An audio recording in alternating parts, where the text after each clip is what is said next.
so here's my plan. So my plan is we're going to do one more section. And it's a weird section because we're at section 3.5, but it's the limits at infinity that a lot of textbooks put in this section anyway.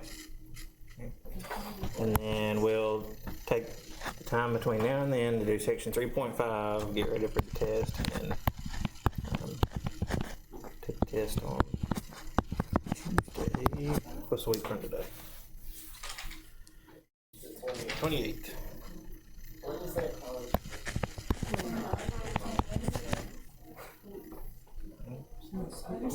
How does that sound?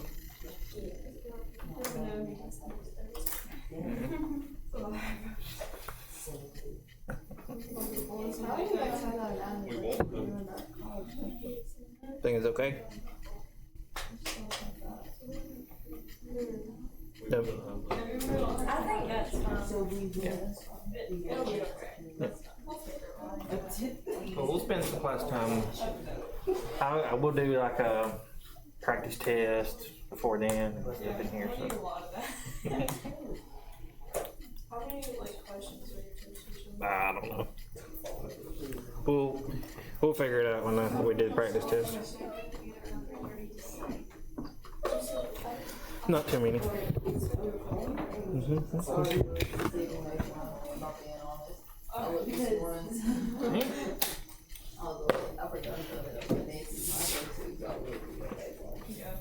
I made it at like 11. Didn't study it, but I made it. So then, we'll do that. We've got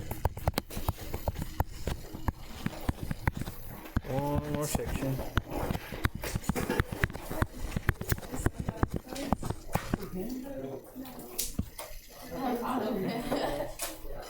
And this will make our AP stuff easier because most of the books do this section where we're at.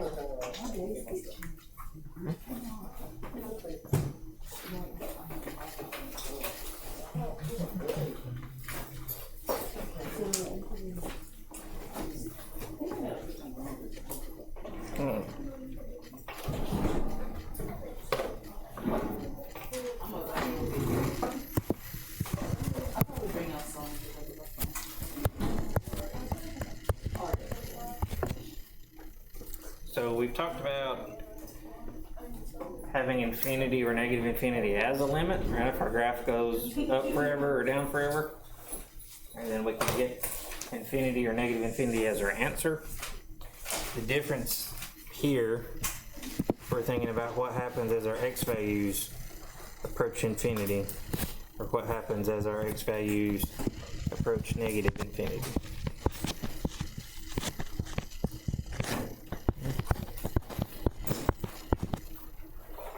So instead of x approaching some number, you were thinking, what if we go forever to the right on our graph or forever to the left on our graph? What's happening?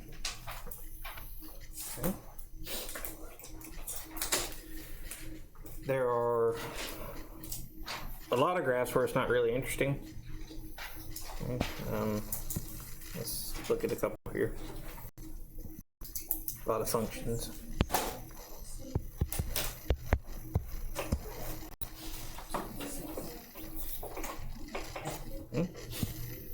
So, well, let's just take a familiar function. Let's just look at x squared. So if we set our x values are going to go forever to the right, what happens to our y values? They just go up forever. And if we approach negative infinity for x values are going forever to the left, what happens to our y values? They just go up forever. So that's not super interesting. Okay. So most polynomials, you've got one of two things that can happen. Either as our x values approach infinity or negative infinity, either our limit is infinity or negative infinity. I mean, that's kind of boring. That's typically what happens with polynomials. Okay. But when we get into things like rational functions or radical functions, then that's not always the case. So let's look at one where that doesn't happen.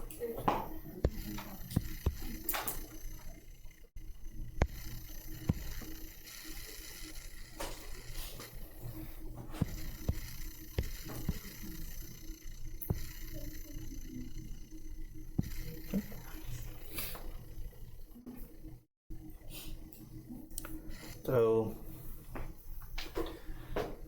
on this one, let me see if I can change our grid lines here.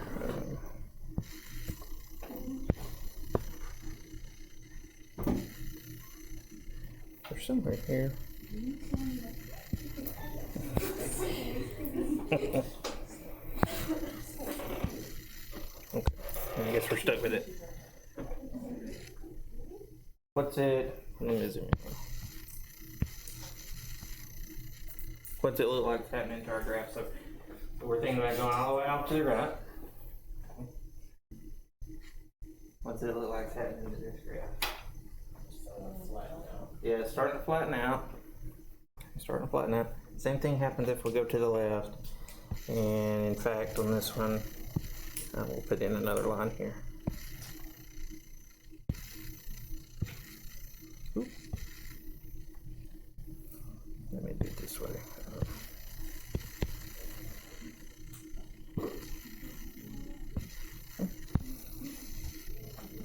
So, you get the giggles today? That's okay. I'd rather it be that way than everybody be zombies. So, the blue line's at y equals 3. So, our graph is getting really close to 3, but it's stopping there. So, you remember what we call that? What would the line y equals 3, what would that be for the graph? Yeah, we would call that blue line an asymptote. And we've done vertical asymptotes. Oh, it's not what she said. No. I can't hear. I don't know what she said, but it was not that. Alright, so we have horizontal asymptotes. Here we're looking at.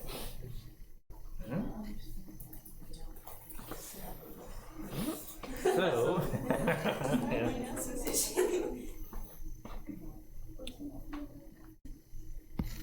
So let's get some stuff we need to write down then. I think that's the best thing at this point.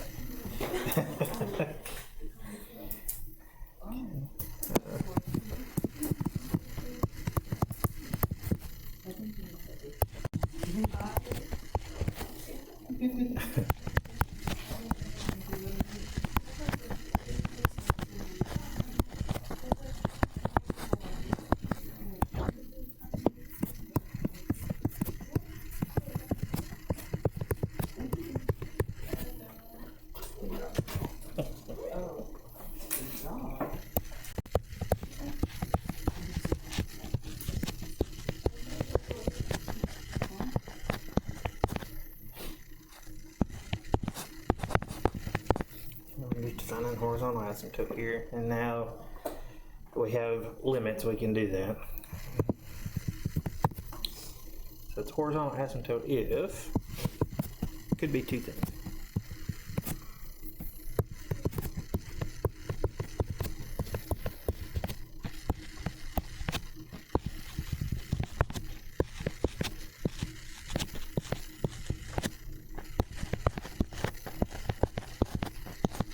On the one we saw, it was both. And both of these were true. I mean, we approached 3 as we went to the right, and we approached 3 as we went to the left. And not the case with every function.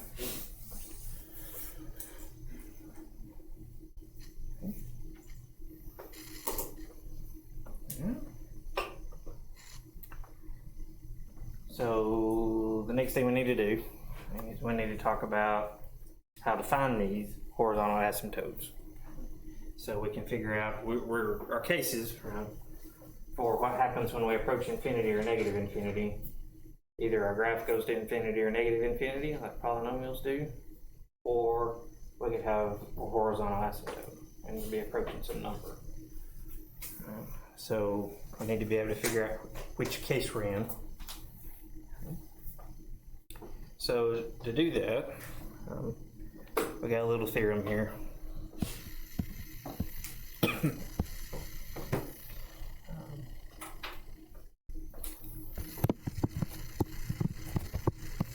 This is going to be our tool. It's really the only one we're using.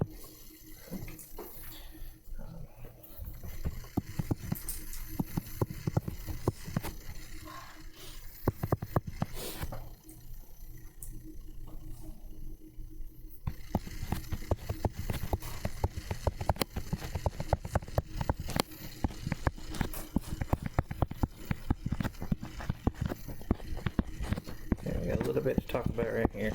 It says if R is a positive rational number. Positive, I think we've got a handle on. Bigger than 0. Rational, what's that mean? Number is a rational number.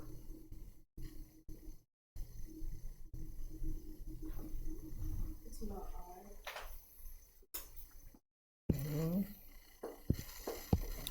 So just think about that. Is 3 rational? Okay. What about square root of 2? Square root of 2 is not rational. That's okay. So what's the difference? What's 3 as a decimal? 3. What's square root of 2 as a decimal? Yep. Goes on forever and ever.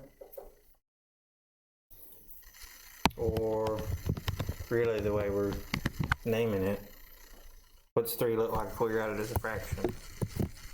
3 to 4. What's square root of 2 look like if we write it as a fraction? That's, okay, we could say square root of 2 over 1, but to technically be in our definition, we can't have square root there. So a rational number is a number that can be written as the ratio of 2 integers, 2 whole numbers. Or short way we say that, fractions. It's a rational number. So why don't we call them rational?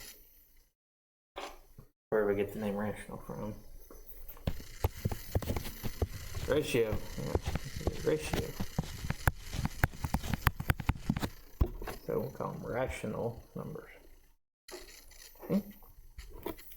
I used to think it was like, you know, if you say something's rational, you're saying it's like logical. Right?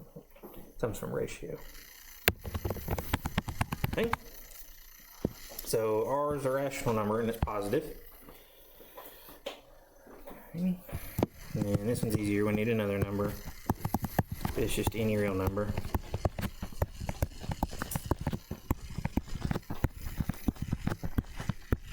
Okay. And the thing we want this limit. And we're going to use this limit.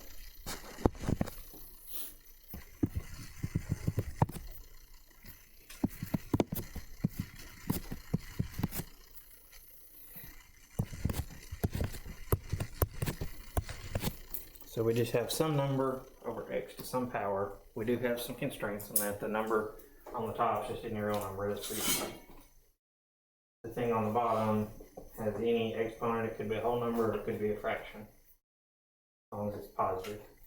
Make sure it stays in the bottom. Then the thing we want is that limit. That limit is 2.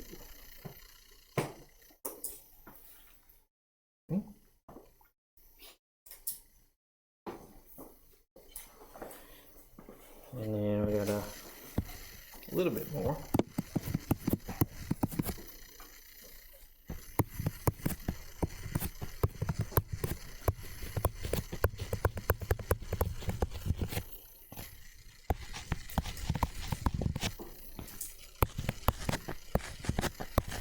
So as long as we're in a situation where that bottom is defined for negative numbers, and we also get a little bit more information.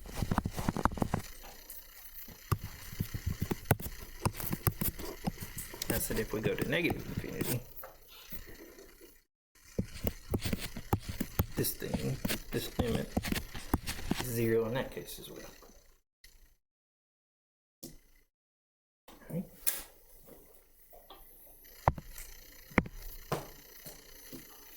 So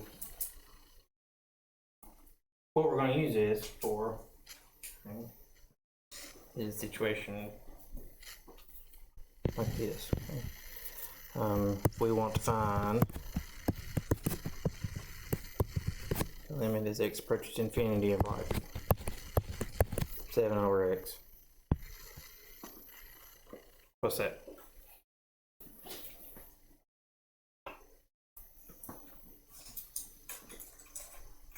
Top some number, this is x to some power. Oh, what's it? Yeah, that's 0. So you still clarify what this belongs to? That's weird. No, we don't even have to. So normally here what we would try to do is, if we're approaching a number, we would try to plug it in for x. But here with infinity, we've got 7 divided by infinity, so you can kind of reason that out. If you're dividing 7 by bigger and bigger and bigger numbers, your answer is going to get smaller and smaller and smaller. So if we take the limit, we get 2.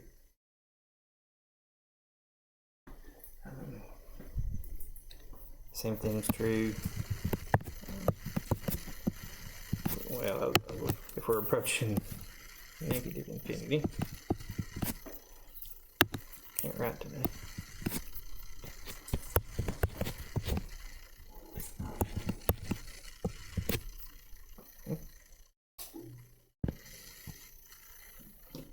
What's going to happen with that one? This is just some number. This is some power of x. We can, by our theorem, we can get to 0. We can also think our way through it. If we're dividing 4 by really big numbers. Here they're really big negative numbers, so really negative numbers going off to the left. So we're going to get negative numbers, but they're getting closer and closer and closer to 0. So our limit turns out to be 0. So what we're going to do, we're going to take advantage of this fact that anytime we have some number over some power of x, and we're approaching infinity, we know that that limit's going to be 0. And what can really help is if you remember the graph of 1 over x. That graph. So on the right side, if we're dividing by positive numbers, we're going to get a positive answer. So the way that graph looks something like this. And if we're dividing by negative numbers, we're going to get a negative answer. So the graph looks something like this. That's one of the most useful graphs to have in your memory. Okay, so what's happening here? As we go toward infinity, the graphs get closer and closer to 0. So the limit is 0. As we go toward negative infinity, the graphs getting closer and closer to. So the limit negative infinity would be 0. Right? Good one to have in memory. So let's look at another limit here. Another example.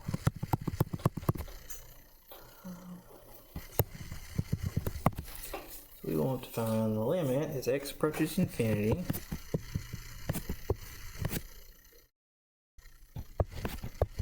Five minus 2 over x squared.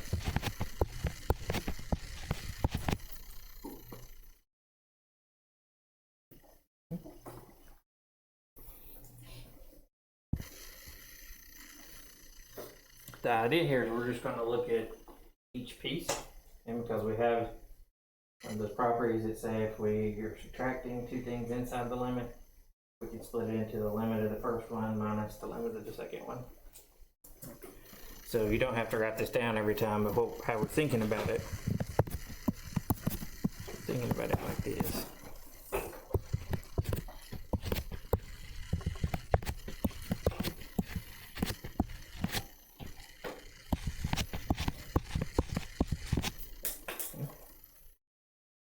That's what we're thinking about. I gotta fix that first infinity.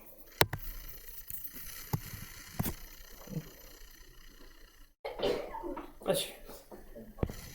And the reason why that's helpful for us is because the second limit, what's it going to be? Now it's going to be 0, and the little shorthand you'll see used sometimes for that is we'll say, we'll have like an arrow, and we'll say this approaches 0.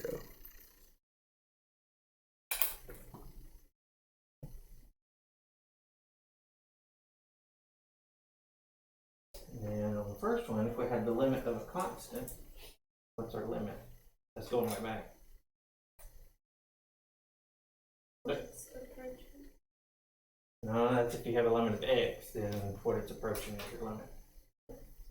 It's 5. If you have a limit of a constant, the limit is just whatever the constant is. So when we're evaluating these limits, for the first piece we get 5. The second piece we get 0. So the limit is 5.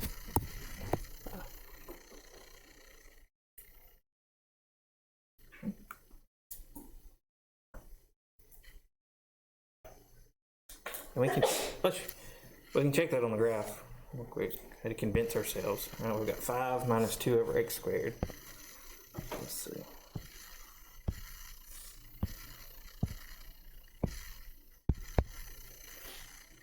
No, hang on.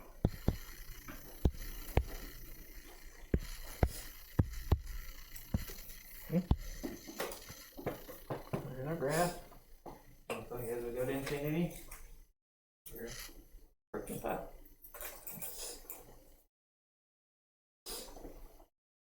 With rational functions, if you have a horizontal asymptote and you only have one, so you'll be approaching that number going toward infinity and negative infinity.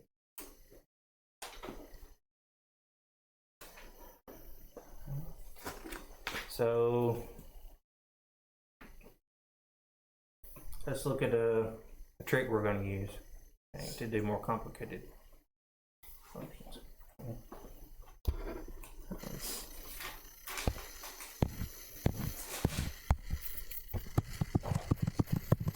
Let's look at this one.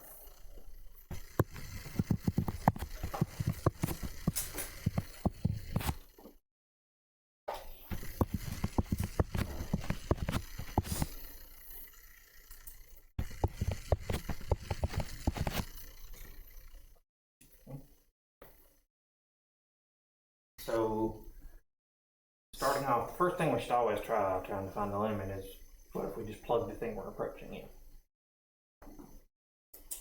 If we do that in the top, we can't actually do the calculation because we're dealing with infinity, but we can get the idea of what would happen.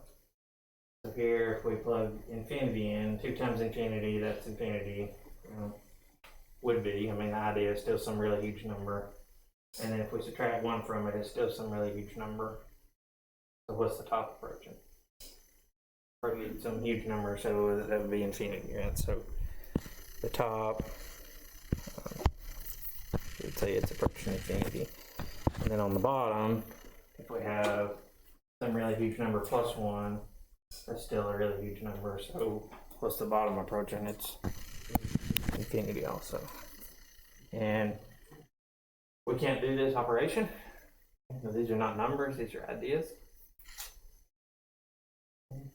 So this infinity over infinity form is another one of these things we call indeterminate forms. Indeterminate, I'll get it.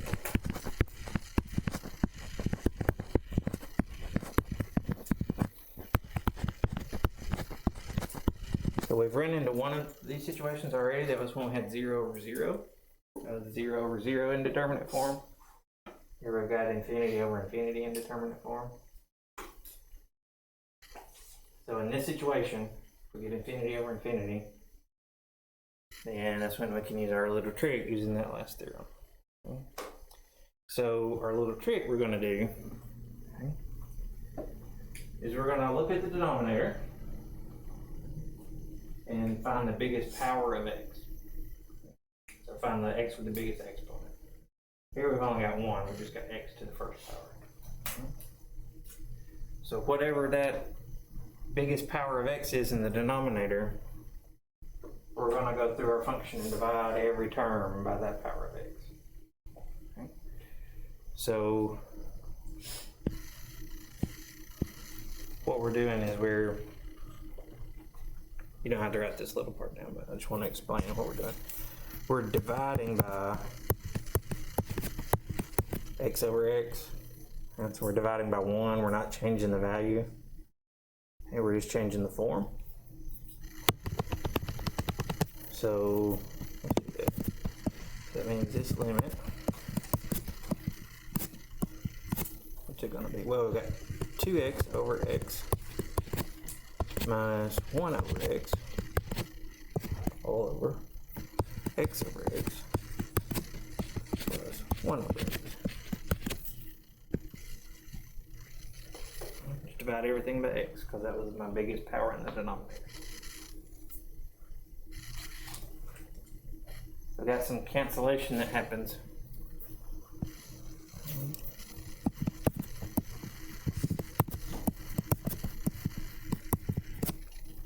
And so what happens? 2x over x, that's 2. We don't have to worry about it being 0 on the bottom because we're not looking at close to 0. We're looking way out on the right side because we're going toward infinity. And then we can simplify algebraically right there. And so 1 over x. On the bottom, x over x, we get 1 and plus 1 over x. And then we're almost finished. Now we use our little trick like we did on this one. We just look at each piece individually. You don't have to write it down, splitting it all up, but we're just going to think about it that way. So if we have the limit as x approaches infinity of 2, what's that going to be? Just 2. We have the limit as x approaches infinity of 1 over x as 0 from that theorem, 0. So this thing is 0. On the bottom, the limit of 1 is 1. And then the limit of 1 over x is 0 again. So we've got 2 on the top, 1 on the bottom.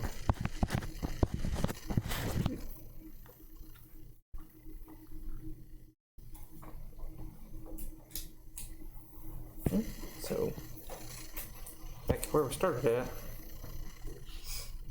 Started with that thing. Figured out our limit was 2.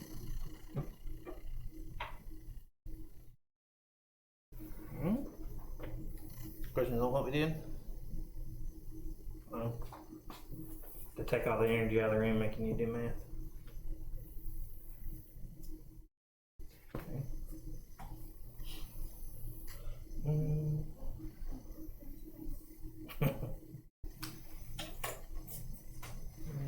When you get used to these, you don't have to write this step down. Because you can just look and see, I want to divide everything by x.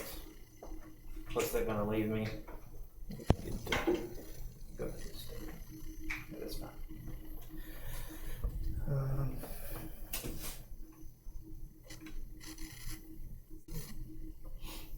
Good.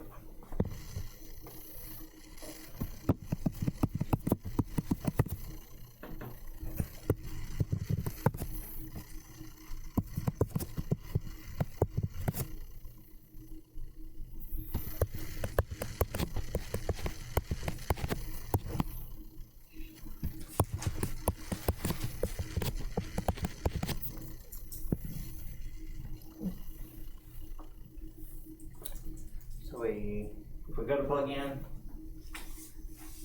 infinity on the top, infinity on the bottom, we're indeterminate. So we look at the largest power of x in the denominator. So on this one it's x squared. So we're going to divide everything by x squared.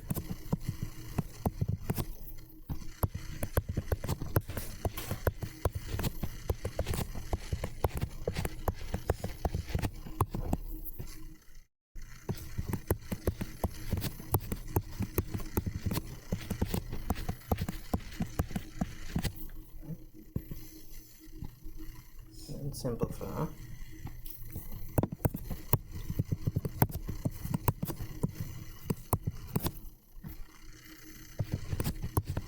There we go, 2 over x, 5 over x squared, over 3, plus 1 over x squared. Then we think about what happens to each piece.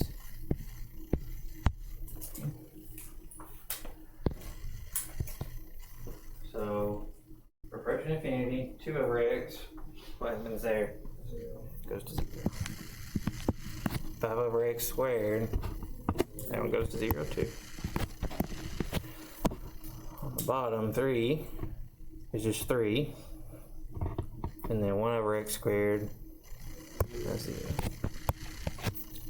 On this one, that was 0 over 3. 0.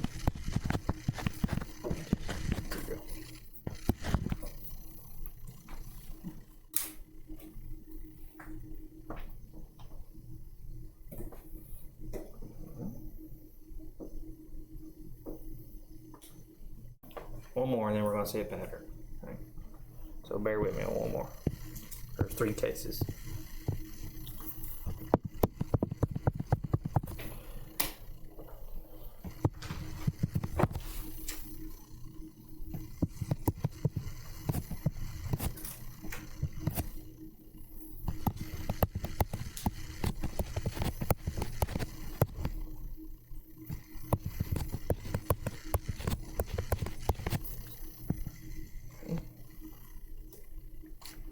Try to plug in, we get infinity over infinity, indeterminate form.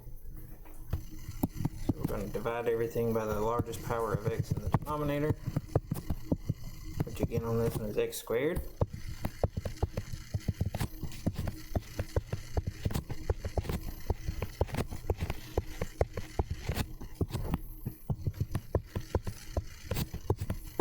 It probably won't take you long to get tired of writing the step down where you actually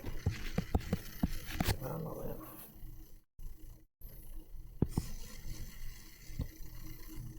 We'll simplify.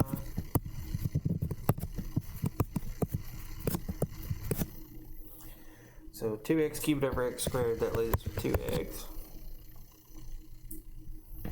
That's 5 over x squared. On the bottom, 3 plus 1 over x squared. Think about what happens to each piece. Okay, I'm gonna skip over 2x, we'll come back to the interesting one, we'll come back to it. Hey, 5 over x squared, that goes to 0. 3 just goes to 3. 1 over x squared, that goes to 0. So what we have left is 2x over 3. So what happens to the 2x part? If we're using really huge numbers, if we did 2 times a really huge number, it's just still a really huge number. So as x goes to infinity, 2x, how's that going to trend? Or to infinity. And then on the bottom, we're dividing by 3. Does infinity care if we divide it by 3? It's still huge. So in a case like this one, our situation here, it's not infinity over infinity anymore. Here we would say our limit goes to infinity on the top, 3 on the bottom. That's just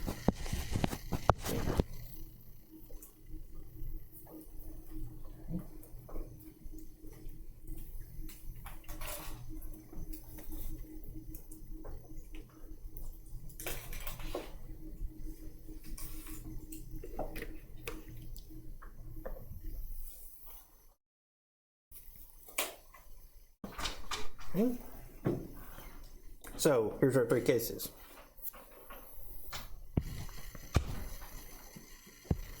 Case number 1.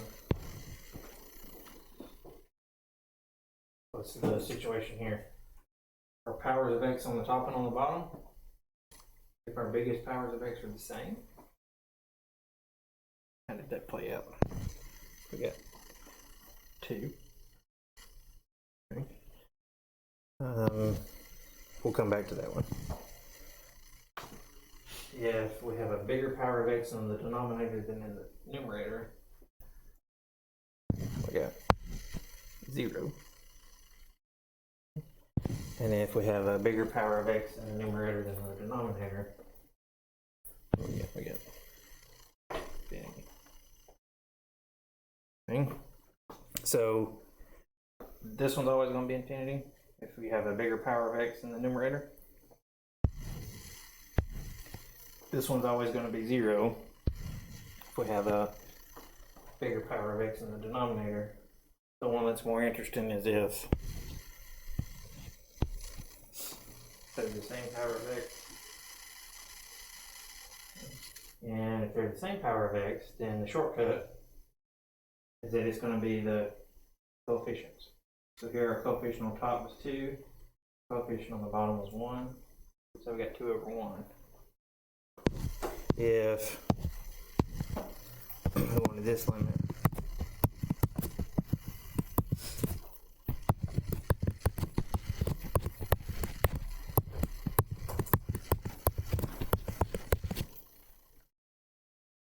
got the same power of x in the top and in the bottom. So our shortcut, we just look at the coefficients. This limit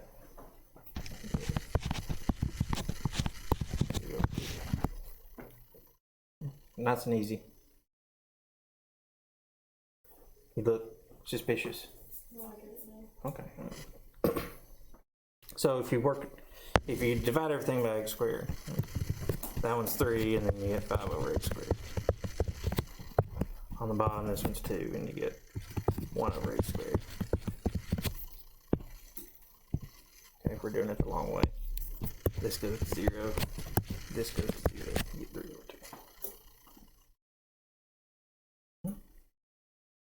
There's no more. Okay, we'll stop there. One other type of function to deal with tomorrow, and then we'll do some problems. They're not hard problems. As long as you remember what to do, they're not hard problems.